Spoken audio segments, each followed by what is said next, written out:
Hi, everybody. Dave Walker here again. And as part of our series that brings together leaders from some of our member B2SMB brands, alongside leaders from large small business advocacy organizations, I am really pleased to welcome these two guests who have been working with each other over the course of the last year. First of all, Lisa Glover, who's the president of LISC. Welcome, Lisa. Thank you. And could you tell us what LISC stands for? Sure. LISC stands for Local Initiative Support Corporation. And, very good. Love it. And then Carrie Hughes, who runs, is it social engagement, Carrie, for Verizon? Yeah, so social innovation. Innovation. Thank you. Cool. Well, welcome to both of you. And let's not presume that everyone knows who your organizations are, and I'm sure they'd all be interested to learn about your backgrounds. So Lisa, starting with you, give us the 411 on you and on LISC. Okay, well, I'll start with giving it on LISC. So as I said, LISC stands for Local Initiative Support Corporation, and we're one of the largest community development organizations in the country. We're also CDFI, which means we're a community development financial institution. We can lend money is what it means. We're focused really on building inclusive and resilient communities. So to talk a little bit about what our model looks like, I think that our model is pretty unique and very powerful. So we pool private and public dollars from partners like Verizon, and then disperse those dollars to our local partners in local communities that in turn support the needs of those local communities. So why does this work so well? Well, we know that no two communities are alike, and that's the power of our model. So the people who live in the communities, the small businesses that are there, they know what is best for their needs. So we have offices in 38 cities, and we also have a rural program that covers 2,200 counties in 45 states. So it's truly a model that's urban and rural, and we support housing, small businesses we're going to talk about today, job creation, education, safety and justice, and health issues. We're pretty proud of the fact that in 2020, last year, we put over $2 billion into those communities. And since we were organized in 1979, we've put $24 billion into those communities. So we're really proud of the work that we do. We're proud of our partners like Verizon, and really happy to be here with you, Dave. That's terrific. Thank you. That's a great recap of your story. And that's an impressive number, to say the least. Carrie, talk a little bit about yourself, obviously, but talk a little bit about Verizon's initiatives really since the pandemic began in support of small business. And then if you could talk specifically about the initiative that you guys have created with LISC. Sure, absolutely. Thanks, Dave. And yeah, so right away, let me explain. I am part of the social innovation team at Verizon. So what is that? So that's within our role here at Verizon, we oversee large company initiatives that really drive both social impact, but are also aligned with our business strategy and drive business value. So it's that nice marriage that really gives us the sustainability of these kinds of programs. And obviously our work to support small businesses fits squarely within that space. So how did this all start? So Verizon jumped, we've always supported small businesses, I would say, programmatically, but when COVID hit, we knew we had to do something really big. So we jumped in early in 2020 through our foundation to launch a program with LISC to give small businesses grants of up to $10,000 with a focus on women and minority owned businesses. And so we had an investment of around $7.5 million to get that small business fund going. And then we understand from LISC that catalyzed this fund and really turned into over 200 million loans and grants to small businesses via that program. We also did a number of other programs to support small businesses during COVID, but these were really short-term emergency sort of tactics. And we realized we had a longer-term ambition to support these entrepreneurs into the long-term future. So we have a really large platform at Verizon called Citizen Verizon. And that's really our plan to leverage the power of technology to drive social, environmental, and economic empowerment. And so as part of that Citizen Verizon platform, we decided to go public with a goal to support small businesses for the long term. So we have committed to provide 1 million small businesses with the resources that they need to thrive in the digital economy. And so, Dave, to get to the heart of your question, we had such a great experience with LISC in that COVID program, and we realized how much they really knew about small business and meeting their needs, that we decided, with the help of LISC and some other key partners like Next Street and others, to launch Verizon Small Business Digital Ready, which is a platform to support diverse small business owners with a mix of content, expert coaching, network opportunities, and incentives to help their business. And that program just launched, correct? I mean, yes, it launched on September 13th. Wow. And how, I mean, what's been the reception so far? Great. We weren't sure. This is a big platform that we launched. I think we've certainly had tens of thousands of businesses register and log in so far, and that we haven't even launched the full scope of our program. So we launched with, a set of curriculum, a set of events, and we're going to continue to grow that. So it's really encouraging to see those initial results. And then obviously, as we layer in more content and events, it'll continue to grow. That's terrific. Lisa, you don't have to go as far back as 10 years, but very especially this last 18, 20 months. What are the challenges that LISC is helping small business face? Well, David, I think that, the country is going to be recovering and all small businesses are going through recovery. Our goal at LISC is to make sure that that's an equitable recovery strategy. We know from what we've seen after COVID in 2020 that businesses that are owned by people of color were really hit the hardest. In fact, I think that there's some estimates out there that over 40% of Black small businesses closed over the last 18 months. And the challenges are really more than financial challenges. That's definitely a challenge, but it's going to take more than grants just to get people back on their feet. We want these businesses obviously to thrive. What we know is that small businesses really benefit from connections with business service organizations in their communities that provide coaching, that provide support, can help them make important financial decisions, can improve their operations so they can be competitive in this market. And LISC really is positioned ourselves to help small business owners of color address these challenges because, as I said earlier, first of all, we're in a lot of different communities. We have partners in all of those communities. We're focused on community and small business. That's an ecosystem that we can build within a geographic area. We have a network of business development organizations, BDOs, 130 of them across the country, and they're trusted partners, and they're trusted in their communities, so they can provide frontline support too. And as I mentioned earlier, we are a CDFI. We can create unique financing opportunities for small businesses. So anything from micro loans to commercial loans to, our strategic investments team is providing innovative financing out there. So, I really think that it's a holistic approach to equitable recovery using both money infused into small businesses and tools to help them thrive. Great emphasis on equitable recovery because God needed it. But if you would give us, because some of the lingo is maybe new to some of the people who are here. So what is a CDFI? A CDFI is a community development financial institution. So we're like a bank without deposits. We make loans targeted in areas of need in underinvested communities. And the critical difference is that they are in the community. They're embedded in the community. Is that correct? Yeah, so the organizations that we work with and that we provide, we build capacity of organizations that are within the community. So we provide them funding so they can do that specific needs of a specific community. And the CDFI executives really come from the community. They're not, guys from Bank of America who are parachuted in, correct? We are standalone financial institution, yes.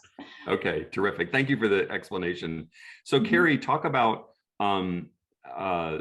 the journey of really placing so much emphasis and frankly so much support behind underserved communities. How did that I mean, I think you guys did it, and frankly, you guys were awarded by our last year's Best SMB Awards as having the best small business assistance program of 2020. How did you guys arrive at the commitment that you really felt you needed to make to small business?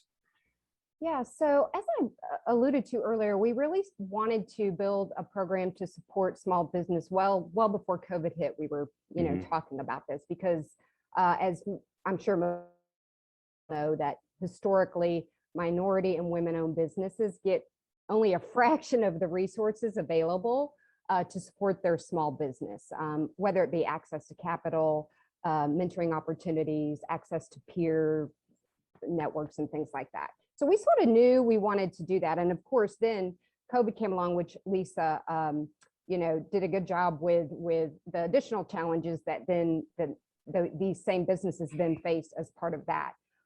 Additionally, what we think has been highlighted recently, especially during the pandemic, is that the importance of digital transformation. Really, and that's interesting for us because that's where we have a lot of expertise. We think SMBs will continue to struggle long-term if they don't leverage digital technology, whether it be in their operations, how they serve customers, how they scale their business. So really with all of those factors that came together in really just wanting to get resources to the small businesses that need them, give them the digital skills that they really need to survive long-term. That's sort of why we said, we need a long-term commitment to really bring all this together in a meaningful way with great partners like LISC, to really carry us through COVID recovery and well beyond into the future. So is there, and I'm not asking this question cynically, is there evidence that you guys have that these underserved small business communities really are behind the curve when it comes to technology, disproportionately to their counterparts? Yes, well, you could see during COVID, the trends, just the general trends of small businesses that closed, who did not leverage digital technology. You could just see the closure rates and things like that. But we have conducted extensive research, both with, our partners like LISC and on our own, as far as surveying small businesses with the tools they have and use to run their business. And you can just see those correlations. Where if you really don't have those technologies, and especially in a world where people might not be coming into your shop as much, and that we think will continue, right, based upon all the things we're seeing, the data is just evident that this digital transformation is really needed, and technology is really needed to whether COVID, the recovery of COVID resolves itself or not. Things aren't going to change. The outcome of that is that you'll need these digital technologies and resources, not just to survive, but thrive and grow your business. So it's really beyond, for us, it's really beyond surviving. We want them to thrive and be able to reach all of their business goals. And we do believe technology is the way to do that. I couldn't agree more. Lisa, from your perspective, is the quote issue of technology, is that frankly critical to the success of the support that you are trying to foster? For instance, you got to have broadband penetration in rural areas for your 22,000 counties that you're supporting, and you can't have these broadband deserts that are inside of urban areas. Does this kind of go hand in glove with what you believe is going to be required for the work that you do? Yeah, I think it absolutely does. So I think Carrie, really hit very well on, the digital divide and making sure that businesses have access to it. And, when we talk about, the portal and what we're doing with this, there's other challenges that this can help solve for, right? So we know that capital access is really a problem for businesses that are owned by people of color, right? They've been left behind by mainstream financial institutions. We know that. And I think everybody needs to correct this. We have to be very intentional about it and engage those small businesses where they are. they don't often meet traditional underwriting standards for banks, right? But we know that these businesses are really skilled. We've got great cooks, we've got designers, we've got craftsmen, but they don't have the business acumen to run a business. They don't, understand cash flow or financial projections, or even how to upgrade their technology. So I think that reaching them at a digital level, where they are, anytime they want to have this information is really, really critical for them so we can break the barriers and move forward. Carrie, give us a quick synopsis of where you are right now with this program with LISC. Well, we've launched the program on September 13th. We launched it with our initial set of curriculum and tools and resources, which were prioritized the most by small businesses in all of our research. And so now we're really rolling in additional resources, more curriculums, access to peers, and whether that be a geographical peer. So if you're interested in other small businesses in your area and connecting with them, or whether that be an industry set of peers. So we really try to tailor that. We also have mentorship programs. And again, this is all online, but, really one-on-one mentoring or small group mentoring based on specific topics that you as a small business might be interested in. So we're rolling all of that into the platform, and the critical goal for us in that is just to keep refining it and making sure that the small businesses are getting the content that's useful for them. Because one thing we saw is there's not a lack of content, it's everywhere. The problem is, and through our own research and other research that we leveraged, you sort of have to find it yourself and go all over the place, and that's not useful for busy small businesses. So one of the really cool aspects of our platform is that we ask a little bit of information about you as a small business that you're willing to share, and then we can really curate what we show to you so that it is meaningful. You can tell us if it was meaningful or not, and we'll continue to then curate that content. So as we roll in more features and functionality, we'll learn, as far as how that's delivered to the small businesses that engage in our platform. And so far, they've told us that that's so meaningful because it's customized for them. They don't have to spend a lot of time trying to find what they need. It's being presented to them, and it's really useful in helping them with their small business. So all signs are positive so far, but we'll continue to learn and develop the platform in that way.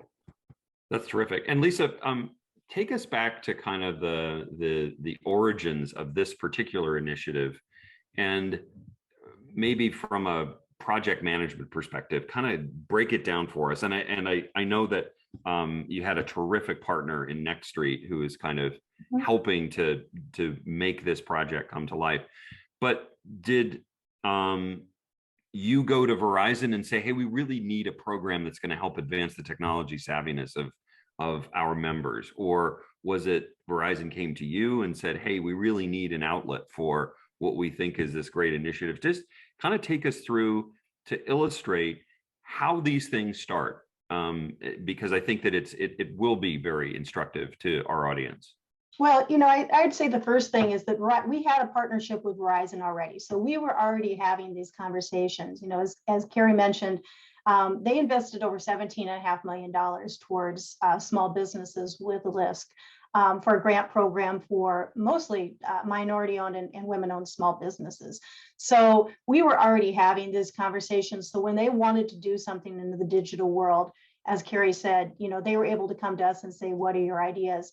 They've really been a great partner, though, that they put equity front and center in the development of the Digital Ready portal. And so they allowed us to convene small businesses from underserved communities and business development organizations, those BDOs. We had two different panels that we put together to talk about what really is it that you need. As Carrie said, there are a ton of resources out there, right? But we are targeting specific businesses in specific areas. And we went out and we asked them, what is it that you need? And then we got, their input on the content. We allowed them to test the platform. Did it work for them? Did it not work for them? What improvements would you like to see? So this was a really, I want to call it an authentic tool. And Verizon allowed us to help build a very, very authentic and useful tool. And we really think that it's going to be powerful. It's going to be a powerful tool, and it's going to continue to iterate and get better and better as we get input from our small businesses. So, it's just one of those spontaneous things that, we've got an idea. What do you think about it? Yeah, let us put some input into it, and we'll put this thing together. It takes more than one organization. What are the, and thanks for using the word authentic. I think that's an incredibly important element to any brand is being authentic. I know there's more to the LISC Verizon relationship than $17 million that goes from the organization to the organization. And sometimes I think our audience fears that really all this is check writing, is we're really not exchanging value. Can you both make the case for, no, there's a lot more to this than just simply the transaction, as it were? So Carrie, I'll start with you. Yeah, Dave, that's exactly right. I mean, when we started our work together in COVID response, we wanted to give grants. We wanted to get cash into the hands of those small businesses that needed it to stay open. And there's nothing wrong with that, by the way. Right, exactly. It was the right response at the right time. Exactly. But we realized, goodness, if you give small businesses cash, that's great. But if you don't help them understand how to use digital technologies and really change their business, they're just paying their bills for that moment with that cash. And then if that cash runs out, they're in the same spot they were. So we knew that while grants always have a place and access to capital always has a place, it's very important. We wanted to then go beyond that. And that's what led to this evolution that we've spoken of, where we started working with LISC and really doing a lot of research to say, we want to evolve this into something that's a suite of tools that will allow them to transform their business, that will allow them to do all of the basics, like get access to capital and do all those supporting things that are critical for any business, but also really, how do I build a better website? How do I use e-commerce? How do I market to my potential customers online? How do I just do all of those things to operate my business using, digital platforms and things like that? So that is where we built the tools, the mentorship, the peer networking to do that. And we will, again, always have incentives and grants as part of that for where it's appropriate to, include. But it's just such a bigger ecosystem, than that focus, because we feel the same way. It's not just about giving grants. It needs to be about, teaching the skills and giving the resources to change and evolve your business. And Lisa, from your perspective.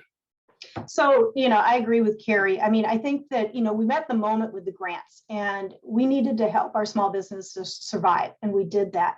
And now the next step is to have them thrive, right?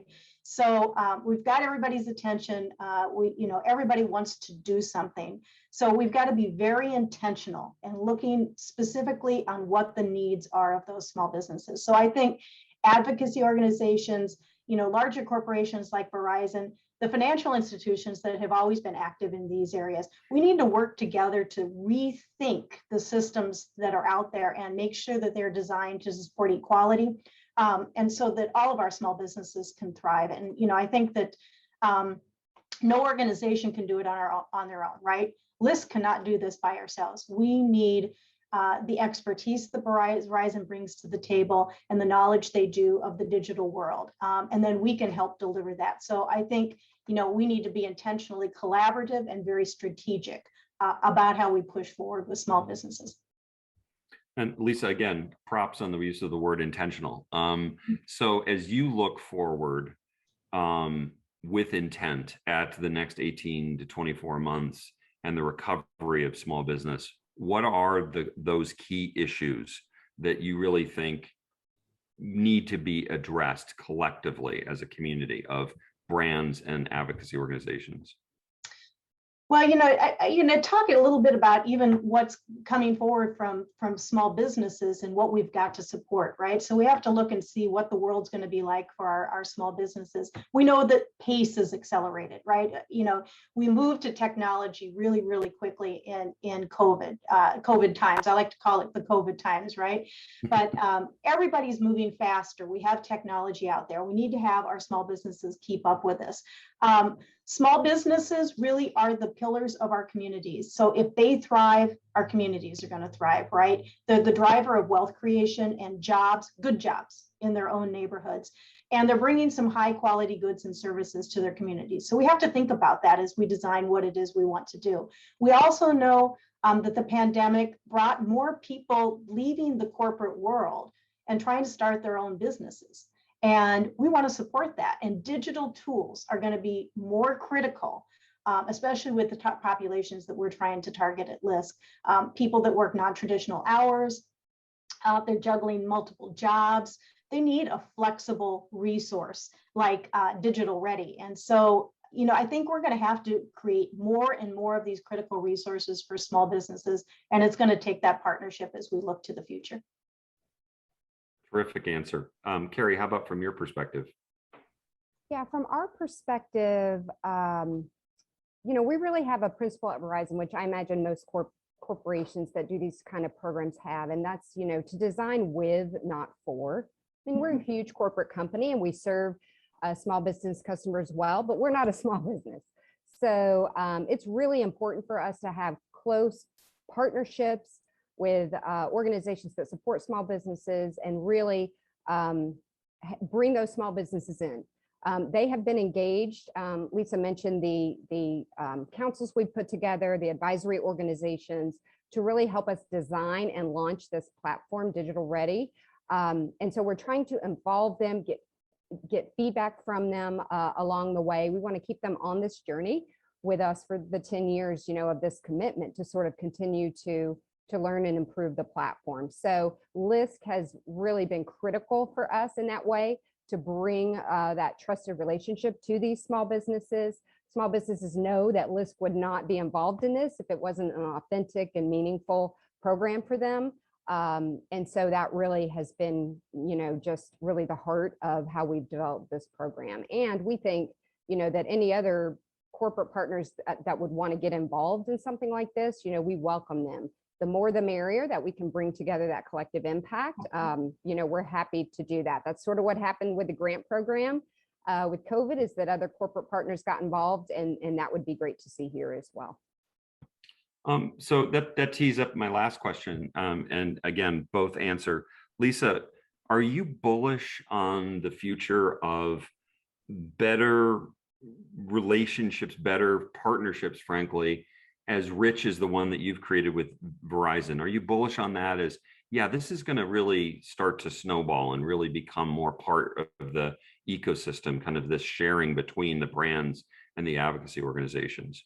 Yes, I am absolutely bullish on it. I think if there was any bright light that came out of the last 18 months, it is the focus that large corporations outside of financial institutions have started to put on our communities and our small businesses in the areas that we serve. So I think that everybody sees the benefit of this. Everybody sees the need for this.